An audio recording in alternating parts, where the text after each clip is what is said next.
दोस्तों box office पे कई बड़े क्लैश हो चुके हैं, मगर अब हम आपको ऐसे क्लैश की खबर देने वाले हैं जो आपको हिला के रख देगा। और ये कहा जा सकता है कि ये अब तक का सबसे बड़ा क्लैश है। मगर ये क्लैश किसके दरमियान है?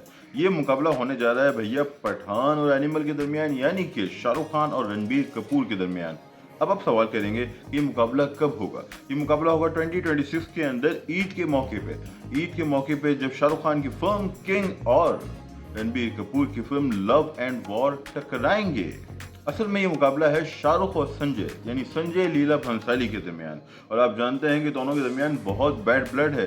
2 बार पहले भी ये दोनों बॉक्स ऑफिस पे टकरा चुके हैं। एक बार शाहरुख खान जीते जब ओम शांति ओम का मुकाबला था सांवरिया से, मगर दूसरी बार जब शाहरुख खान आए दिलवाले के साथ तो बाजीराव मस्तानी ने उसे शिकस्त दे दी और खुद को मनवा लिया। और अब ये तीसरी बार होने जा रहा है। जी हाँ, तीसरी बार शाहरुख और संजय एक दूसरे के आमने सामने हैं।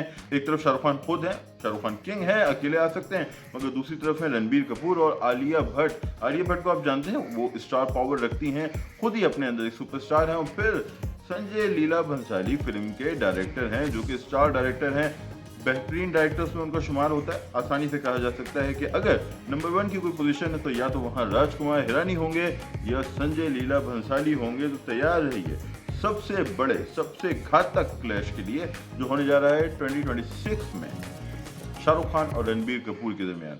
आप बताइए कमेंट सेक्शन में, आपके ख्याल में ये क्लैश होगा, नहीं होगा, टल जाएगा? अगर होगा तो कौन जीतेगा? भैया जल्द मिलते हैं, अपना ख्याल रखना, टेक केयर।